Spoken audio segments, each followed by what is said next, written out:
Hey guys, welcome to the channel. My name is Sylvelis.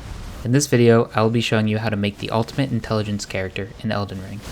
I will demonstrate 5 different builds you can use, all of which have the exact same stats, so no respecing will be required. These builds are all very different from one another, which will allow you to switch up your playstyle on a single character without getting bored or having to respec or make a new character. Like the other builds in this series, this build will not have DLC content in it, partially to avoid spoilers, and also to provide a baseline set of builds you can use to beat the core game and enter DLC with plenty of options at your disposal. With that being said, I will definitely be making DLC videos in the future once I have a better understanding of the new items and how best to use them. For this intelligence build, we will be starting out as the Vagabond class since it has the least number of wasted stats for our build. So what are the stat requirements for these builds? At level 150, we want to have 60 Vigor for that big HP bar. 21 Mind gives us 126 FP, which allows us to use our weapon skills and spells a reasonable number of times per FP flask. 19 Endurance gives us enough carry weight to get to 51 poise most of the time. 16 Strength and 17 Dexterity allow us to meet the weapon requirements of our builds. Obviously this is an intelligence build, so we are going to want 80 intelligence to hit the soft cap. We leave Faith at 9 and Arcane at 7. FYI, I did end up using a level 167 character in this footage, but I put all the extra points into Faith, which I do not use for anything in these builds. So for all intents and purposes, this character is level 150. Also keep in mind that the footage in this video is in New Game Plus, so enemies have increased health and defense. I'm going to explain buffing first, since all of these builds have a similar buffing routine. To buff up, drink your flask, then use Golden Vow on a dagger.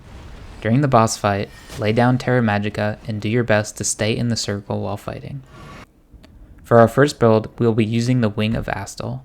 We have a Golden Vow dagger, any staff, and try to get 51 poise. For talismans, we have the Magic Scorpion Charm, the Shard of Alexander, Dragon Crest Great Shield, and the Ritual Sword Talisman. In the flask, we have the Magic tier and the Opaline Hard tier. Unbuffed, we are doing about 2,100 damage. Fully buffed, we are doing around 5,100 damage.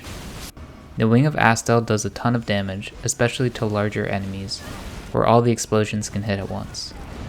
The skill also comes out really fast and does a large amount of posture damage, so expect to break the boss's stance, assuming they don't die too quickly like Godric here.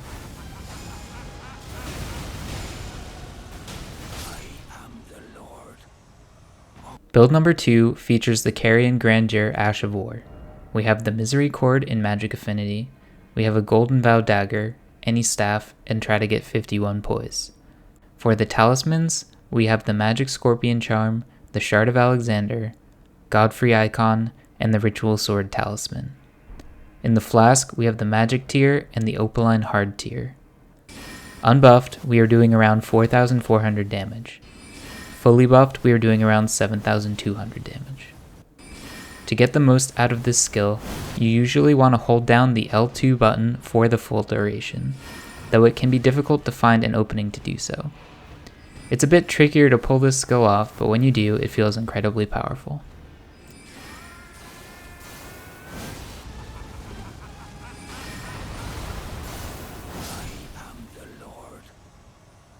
For build number 3, we will be using the Death's Poker.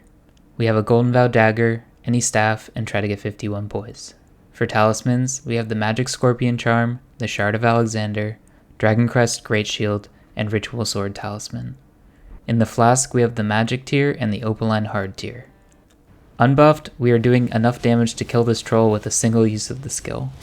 Fully buffed, obviously we do more damage, but it's hard to test it out since Ghost Flame Trail does damage over time. The Death's Poker has 2 different ways to use the skill. You can either press L2 followed by R2 for an explosion, or you can press L2 followed by R1 to leave a damaging trail of Ghost Flame on the ground. For most situations, I recommend using R1, since the damage over time is higher than the explosion damage. As you can see, only 2 uses of the skill was enough to kill Godric. Our second to last build uses one of the most iconic Souls weapons, the Dark Moon Greatsword.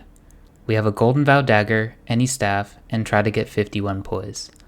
For talismans, we have the Magic Scorpion Charm, the Shard of Alexander, Godfrey icon, and the Ritual Sword talisman. In the flask, we have the magic tier and the opaline hard tier. Unbuffed, we are doing around 2,200 damage. Fully buffed, we are doing around 3,600 damage. The Dark Moon Greatsword has great range, damage, posture damage, and applies frostbite. It is also very FP efficient because you only use FP when activating the skill.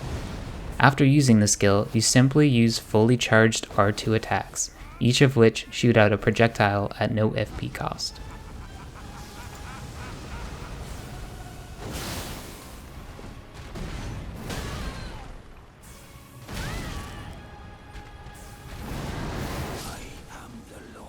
For our final build, I wanted to incorporate some sorceries. In my opinion, the most reliable sorcery is Night Comet.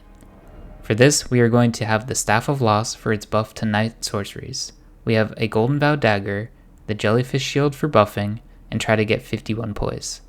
For talismans, we have the Magic Scorpion Charm, Godfrey Icon, Graven Mask Talisman, and Ritual Sword Talisman. In the flask, we have the Magic tier and the Opaline Hard tier. Unbuffed, we are doing around 2,000 damage. To buff for this build, you will need to two-hand the dagger to use Golden Vow, then two-hand the Jellyfish Shield to use its skill, since we do not have enough strength to use the shield one-handed. Fully buffed, we are doing around 3,700 damage. Night Comet has phenomenal range, and enemies won't try to dodge it, which makes it super reliable. There are many boss fights you can end before the enemy gets close to you. Obviously, there are lots of other great sorceries that I didn't cover, such as Comet Azure and Carian Slicer, but this character should be able to use any of them effectively. Let me know in the comment section below what your favorite sorcery is. And that's it for this video. I hope you learned a thing or two. If it was helpful, please leave a like. If you found this video interesting, you might also like my Ultimate Strength and Ultimate Dexterity build videos. Also, I will be making another video like this for Faith. So if that sounds interesting to you, consider subscribing to the channel. If there are any other Elden Ring videos you would like to see, please let me know in the comment section below. Thanks everyone, peace.